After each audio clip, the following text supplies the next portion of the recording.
நம்முடைய கர்த்தராகிய இயேசு கிறிஸ்துவின் பரிசுத்த நாமத்துக்கு கோடி கோடி கோடி கோடி ஸ்தோத்திரம் உண்டாவதாக. ஆமீன். நீங்களா கர்த்தருக்குள் சந்தோஷமா இருக்கீங்களா? கர்த்தருக்குள் சந்தோஷமா இருப்பதே நம்முடைய பலனாக இருக்கிறது. அல்லேலூயா. ஆமீன். ஏசப்பா வாசற்படியில் வந்து நின்றுட்டுருக்காங்க. எப்போ தட்டுவாங்கன்னு தெரியாது. நம்ம திறந்து நாம் அவரோடவும் அவர் நம்மோடவும் போஜனம் பண்ண நம்ம என்ன பண்ணணும்? ஆயத்தமாக இருக்கணும். நமக்காக பெரிய ஒரு செலிப்ரேஷன் பரலோகத்தில் இருக்குது. அதனால் நம்ம என்ன பண்ணணும்? ஏசப்பாக்கு நம்ம ஆயத்தமாக இருக்கணும், மற்றவங்களையும் ஆயத்தப்படுத்தணும். அல்லேலூயா. ஆமேன். நம்ம வந்து ஏசப்பா நமக்கு அவ்வளோ அழகாக வேதத்தினுடைய ரகசியங்களை நமக்கு சொல்லி கொடுத்துட்டு வந்திருக்கிறாங்க. எத்தனை வருஷமாக படிச்சுட்டு இருக்கேன். ஆனால் இப்போ தான் வந்து ஆவியானவர் துணையோடு எப்போ நான் படிக்க ஆரம்பித்தனோ அப்போலேருந்து தான் வேதத்தில் இருக்கிற கர்த்தர் நமக்கு என்ன சொல்லணும்னு விருப்பப்படுறாங்களோ அதை நான் கற்றுட்டு வரேன். அல்லேலூயா. ஆமேன். அதுக்காக ஆவியானவர் கோடி கோடி ஸ்தோத்திரம். நம்ம வந்து 36, 37, 38, 39, 40 அதிகாரங்கள் வரலையும் 5 அதிகாரத்தையும் மொத்தமாக நம்ம என்ன பண்ணோம்? பார்த்துட்டு வரோம் இல்லைங்களா? ஏன்னா எல்லாமே ஒரே சம்பவமாக இருக்கிறதுனால அப்படியே நம்ம பார்த்துட்டு வரோம். அதுலேயும் அழகாக ஆவியானவர் நம்மளுக்கு கற்றுக் கொடுத்துட்டு வந்து நிற்கிறாங்க. 41வது அதிகாரத்தில் கர்த்தர் நமக்கு என்ன கற்றுக் கொடுக்குறாங்கன்னு பார்க்கலாம். இதெல்லாம் நமக்கு தெரிஞ்சாலும் நம்ம வந்து எப்போ படித்தாலும் நம்ம வாழ்நாளெல்லாம் ஒரே வேதத்தை தான் படிக்கிறோம். ஆனால் எப்போ படித்தாலும் கர்த்தர் நமக்கு புதுசாக கற்றுக் கொடுக்கறது தான் நம்ம வேதத்தினுடைய ஸ்பெஷாலிட்டி. அதனால தான் நம்ம வந்து நம்ம வேதம் தேனிலும் தேனிலும் இனிமையும் தெவிட்டாத மதுரமாக இருக்குது நம்ம சொல்கிறது. ஏன்னா ஒரே வசனத்தை இன்றைக்கி படித்து ஒரு காரியத்தை நம்மளுக்கு கற்றுக் கொடுக்குறாருன்னா நாளைக்கு படிக்கிற அந்த வசனத்தை வேறு விதமாக கற்றுக் கொடுப்பாரு. அதுவும் ஒவ்வொருத்தர்கிட்டையும் ஒவ்வொரு விதமாகவும் சொல்லி தருவார். என்கிட்ட சொல்கிற ஒரே வசனத்தை என்கிட்ட ஒரு விதமாக பேசுவார், உங்ககிட்ட ஒரு விதமாக பேசுவார், மற்றவங்க கிட்ட ஒரு விதமாக பேசுவார். ஆனால் அது எல்லாமே உண்மைதான். அதுக்கு தான் நம்ம வேதம் வந்து நம்ம வேதத்தினுடைய ஸ்பெஷாலிட்டி.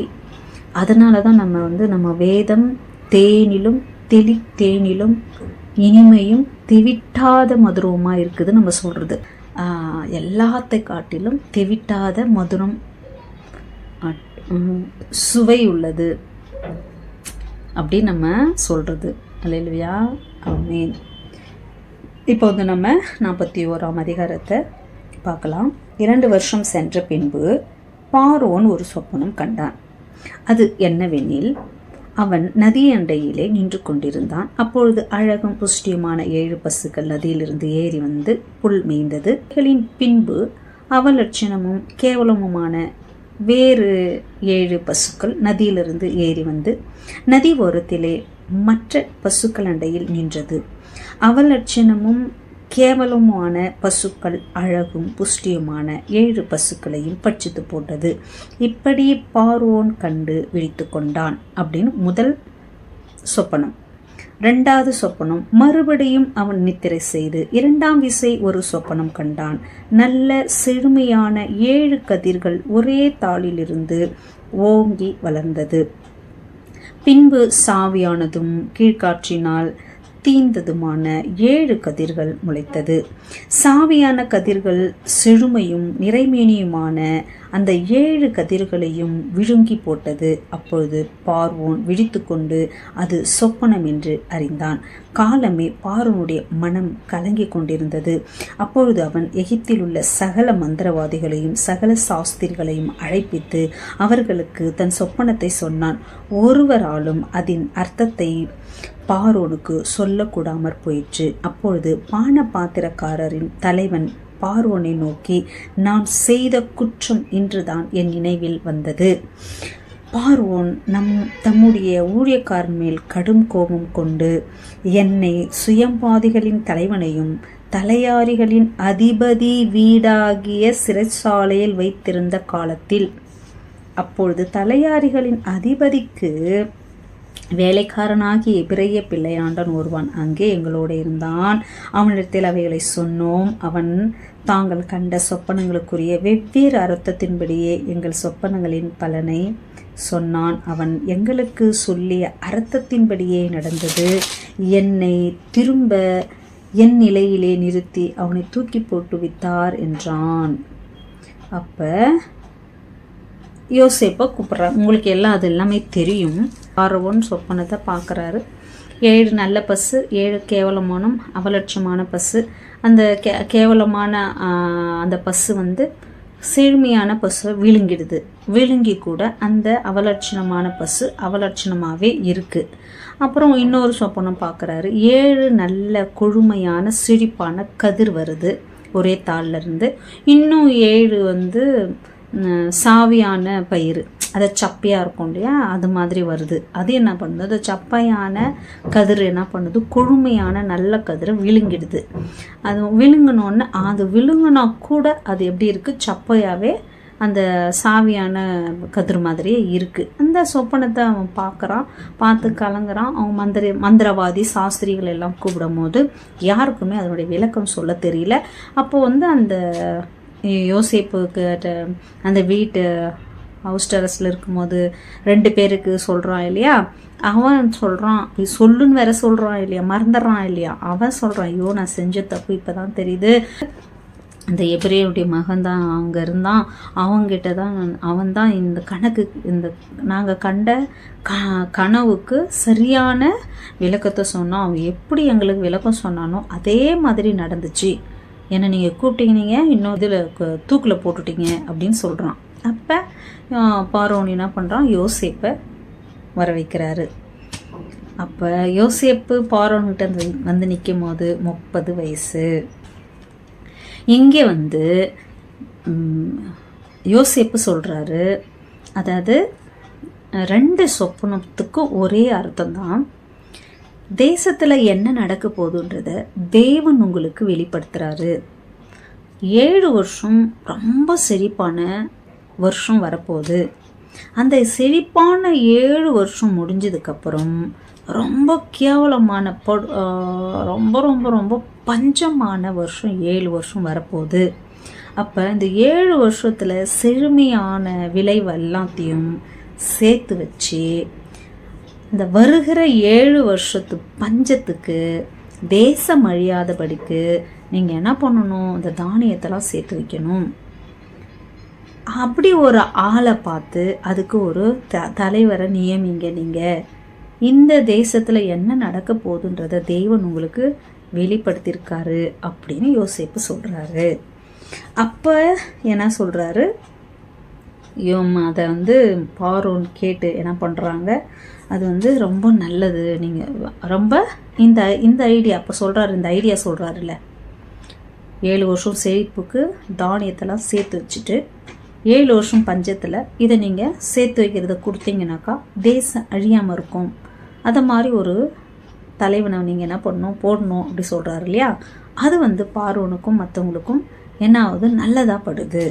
38 அப்பொழுது பார்வோன் தன் ஊழியக்காரரை நோக்கி, தேவ ஆவியை பெற்ற இந்த மனுஷனைப் போல வேறு ஒருவன் உண்டோ என்றான். பின்பு பார்வோன் யோசேப்பை நோக்கி, தேவன் இவை எல்லாவற்றையும் உனக்கு வெளிப்படுத்தி இருக்கிறபடியால் உன்னை போல விவேகமும் ஞானமும் உள்ளவன் வேறு ஒருவனும் இல்லை. நீ என் அரண்மனைக்கு அதிகாரியாயிருப்பாய். உன் வாக்கின்படியே என் ஜனங்கள் எல்லாரும் அடங்கி நடக்க கடவர்கள். சிங்காசனத்தில் மாத்திரம் உன்னிலும் நான் பெரியவனாயிருப்பேன் என்றான். அல்லேலூயா. பின்னும் பார்வோன் யோசேப்பை நோக்கி, பார், எகிப்து தேசம் முழுமைக்கும் உன்னை அதிகாரியாக்கினேன் என்று சொல்லி பார்வோன் தன் கையில் போட்டிருந்த தன் முத்திர மோந்திரத்தை கழற்றி அதை யோசேப்பின் கையிலே போட்டு மெல்லிய வஸ்திரங்களை அவனுக்கு உடுத்தி பொன் சரப்பணி அவன் கழுத்திலே தரித்து தன்னுடைய 2ஆம் ரதத்தின் மேல் அவனை ஏற்று தென்னிட்டு பணியுங்கள் என்று அவனுக்கு முன்பாக கூறுவித்து எகிப்து தேசம் முழுமைக்கும் அவனை அதிகாரியாக்கினான். அல்லேலூயா, ஆமென். பின்னும் பார்வோன் யோசேப்பை நோக்கி, நான் பார்வோன், ஆனாலும் எகிப்து தேசத்தில் உள்ளவர்களில் ஒருவனும் உன் உத்தரவு இல்லாமல் தன் கையையாவது தன் காலையாவது அசைக்க கூடாது என்றான். மேலும் பார்வோன் யோசேப்புக்கு சப்நாத் பத்னேயா என்கிற பெயரையிட்டு ஓன் பட்டணத்து ஆசாரியனாகிய போந்திபிராவின் குமாரத்தி ஆகிய ஆஸ்நாத்தை எனக்கு மனைவியாக கொடுத்தான். யோசேப்பு எகிப்து தேசத்தை சுற்றி பார்க்கும்படி புறப்பட்டான். யோசேப்பு எகிப்தின் ராஜாவாகிய பார்வோனுக்கு முன்பாக நிற்கும்போது 30 வயதாயிருந்தான். யோசேப்பு பார்வோனுடைய சந்நிதியில் இருந்து புறப்பட்டு எகிப்து தேசம் எங்கும் போய் சுற்றி பார்த்தான். என்ன ஒரு மகிமையான காரியத்தை கர்த்தர் யோசேப்புக்கு செய்கிறார் பாருங்க, இல்லைங்களா? இதில் நம்மளுக்கு என்ன தெரியுது அப்படின்னா, பார்வோனை பற்றி நம்ம பார்க்கணும். இந்த பார்வோன் கர்த்தர் ஏன் கர்த்தர் 17 வயசில் வர வைக்கணும்? ஏன் அங்கங்கே இஸ்மவேலர், மீதியானர், போத்திபார் வீடு 2 வருஷம் ஹவுஸ் அரெஸ்ட் இது மாதிரிலாம் செய்யணும் அப்படின்னா, யோசேப்பு வரும்போது யோசேப்பை அதிகாரி ஆக்கிற பார்வோன் அந்த இடத்துல இருக்கணும்.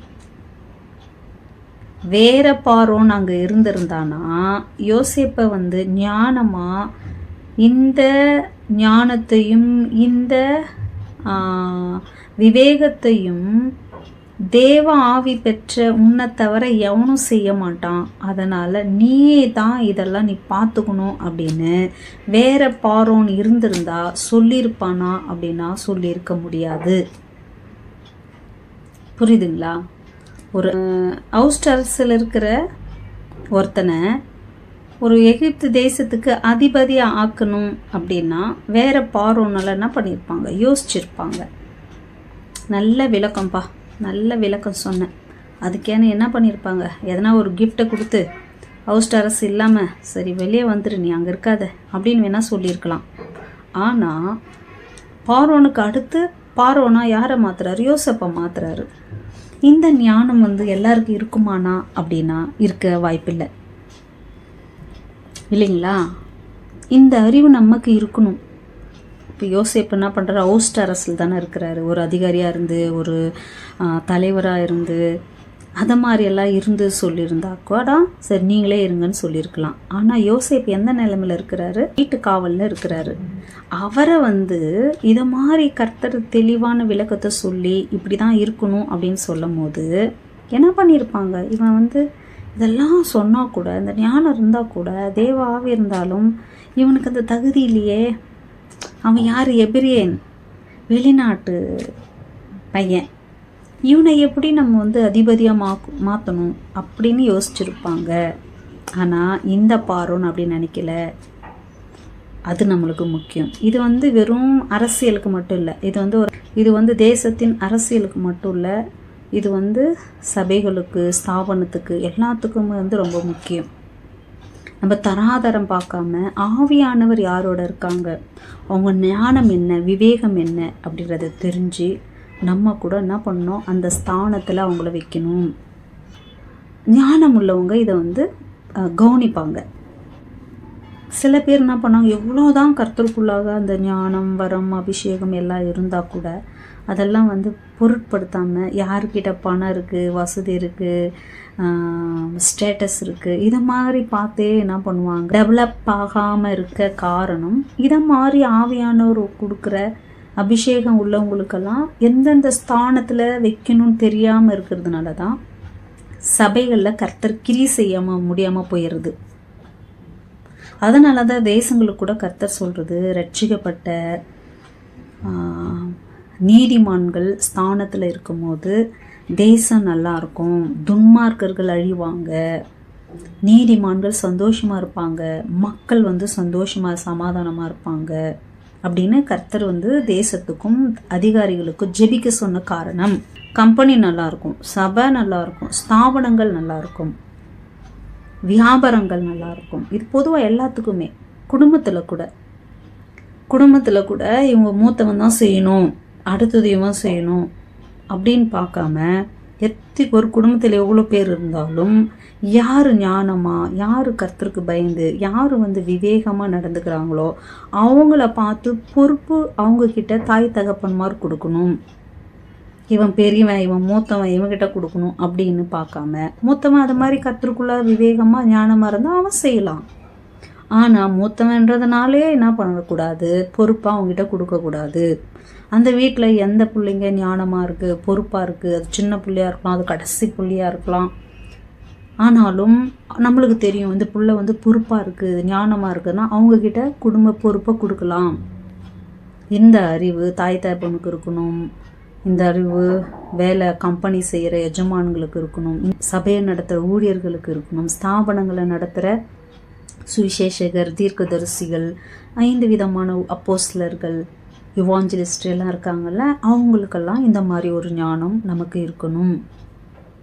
அப்போ அது வந்து நமக்கு அங்கே கர்த்தர் கிரியை செய்ய, கர்த்தர் நம்மளை மேன்மைப்படுத்த, உயர்த்த அது ஒரு காரணமாக இருக்கும். அதை தான் ஞானமாக இந்த பார்வோன் செய்கிறான். காவலாளனா இருந்தாலும் உன்னை விட இந்த ஞானம் உள்ளவங்க, வரம் உள்ளவங்க, ஆவி உள்ளவங்க யார் இருக்க முடியும்? நீயே எல்லாத்தையும் பார்த்துக்க அப்படின்னு சொல்லிட்டு யோசேப்பையே அதிபதி ஆக்குறாரு எகிப்துக்கு. இந்த பார்வோன் வரவரையிலும் தான் என்ன பண்ணுறாரு கர்த்தர், யோசேப்பும் அப்படியே சுற்றி சுற்றி வச்சுன்னு இருக்கிறாரு. எல்லா பார்வோனும் ஒரே மாதிரி இருக்க மாட்டாங்க இல்லைங்களா? இந்த பார்வோன் அது நம்ம நல்லா பார்த்தாக்கா யோசேப்பை அறியாத ஒரு பார்வோன் வந்தான் அப்படின்னு இருக்கும். அதனால் ஒவ்வொரு பார்வோன்களும், பார்வோன் அப்படின்னா ஒரு இப்போ நம்ம பிரைம் மினிஸ்டர், சீஃப் மினிஸ்டர்லாம் சொல்கிறோம்ல, அவங்க தான். இப்போ எத்தனை பேர் வந்தால் கூட நம்ம பிரைம் மினிஸ்டர்னு சொல்கிறோம். தேசத்தில் பிரைம் மினிஸ்டர் சேஞ்ச் ஆகுவாங்க, அவங்க பேர் வேறு வேறையாக இருக்கும், ஆனால் பதவி பிரைம் மினிஸ்டர் தானே. அதை மாதிரி தான் எகிப்தில் வந்து பார்வோன், எந்த ராஜா வந்தாலும் அவங்களுக்கு வந்து பார்வோன் சொல்லுவாங்க. அதை மாதிரி ஒரு நல்ல ஞானம் உள்ள பார்வோன் இருந்ததுனால அது வந்து அவனும் ஞானமாக என்ன பண்ணுறான், அவன் வந்து நல்லவனாக இருந்ததுனால தான் கர்த்தர் என்ன பண்ணுறாரு, பார்வோனுக்கிட்ட சொல்ல வேண்டியதை சொல்கிறாரு. அதை தான் இவர் சொல்கிறார் யோசேப்பு, இந்த தேசத்தில் நடக்க போகிறத தேவன் உங்களுக்கு வெளிப்படுத்தியிருக்கிறாரு அப்படின்னு யோசேப்பு பார்வோனுக்கிட்ட சொல்கிறார். அல்லேலூயா, ஆமென். ஏன்னா அவன் வந்து அந்நிய தேசத்தினுடைய ராஜா, ஆனால் உலகத்தில் உள்ள எல்லா ராஜாவும் கர்த்தரால் நியமிக்கப்படுறாங்க அப்படின்றது கூட இதனால நமக்கு நல்லா தெரியுது. அல்லேலூயா, ஆமென். அப்போ அங்கேயே என்ன பண்ணுறாங்க, பெரிய ஒரு போந்திப்பார்னா அது ஒரு பதவி. இவன் இருந்தான்ல போத்திப்பார் வீடு, அவனது ஒரு பதவி. போத்திப்பார்லே வந்து ஆசாரியனாக இருக்கிறது ஒரு பதவி. அவங்க பொண்ணை என்ன பண்ணுறாங்க, யோசேப்புக்கு கொடுக்குறாங்க. 7 வருஷத்துக்குள்ள கல்யாணம் ஆயிட்டு 2 குழந்தையும் பிறக்குது. 41:51 யோசேப்பு தன் வருத்தம் யாவையும் தன் தகப்பனுடைய குடும்பம் அனைத்தையும் நான் மறக்கும்படி தேவன் பண்ணினார் என்று சொல்லி மூத்தவனுக்கு மனேசே என்று பெயரிட்டான். நான் சிறுமைப்பட்டிருந்த தேசத்தில் தேவன் என்னை பலுக பண்ணினார் என்று சொல்லி இளையவனுக்கு இப்ராஹிம் என்று பெயரிட்டான். எகிப்து தேசத்தில் வந்த சம்பூர்ணமுள்ள 7 வருஷங்களும் முடிந்த பின் யோசேப்பு சொல்லியபடியே 7 வருஷம் பஞ்சம் தொடங்கினது. அப்போ எல்லா தேசத்துலேயுமே என்ன ஆயிடுச்சு, பஞ்சம் வந்துடுச்சு. அப்போ அவங்களெல்லாம் என்ன பண்ணுறாங்க, யோசேப்பு சொன்ன மாதிரியே 7 பூர்ணமான செழிப்பான வருஷம் முடிஞ்சு 7 கொடிதான பஞ்சம் வருது. அப்போ எல்லாம் போய் பார்வோனை கேட்குறாங்க, பார்வோன் என்கிட்ட வரீங்க, ஏன் வரீங்க, நீங்கள் போயிட்டு யோசேப்புக்கிட்ட போய் கேளுங்க, அவன் என்ன சொல்கிறானோ அதன்படியே நீங்கள் என்ன பண்ணணும், செய்யணும். அது மட்டும் இல்லை, நீ உன்னுடைய உத்தரவு இல்லாமல் கையை காலை கூட ஆட்டக்கூடாதுன்றாரு. ஆமே. அது மாதிரி கர்த்தர் என்ன பண்ணுறாரு, மகிமையான ஒரு உயர்வை என்ன பண்ணுறாரு, கர்த்தர் வந்து கொடுத்துட்டு தான் இருந்தார். யோசேப்பு எங்கே ரொம்ப வருத்தப்பட்டார், உள்ளம் உடையிற மாதிரி அப்படின்னா, அது அவங்க அண்ணனுக்கு விற்கும் போது தான். அந்த இடத்துல தான் யோசேப்பு வந்து கதறதும் அந்த துக்கம் வந்து நம்மளால் வந்து தியானிக்கவே முடியாது. எப்போ படித்தாலும் அழுதுகிட்டே படிப்பேன் நான். அதை மாதிரி அங்கே தான் கஷ்டப்பட்டாரே தவிர, இஸ்மாயில்கிட்ட வாங்கினதுலேருந்து எங்கே விற்றாங்களோ அப்போலேருந்து ஸ்டெப் பை ஸ்டெப்பாக என்ன பண்ணுறாரு, கர்த்தர் வந்து யோசேப்பு உயர்வு கொடுத்துட்டு தான் இருக்கிறாரு. எகிப்துக்கு அதிபதியானது தான் பெரிய உயர்வு. லோக பாதை என் இயேசு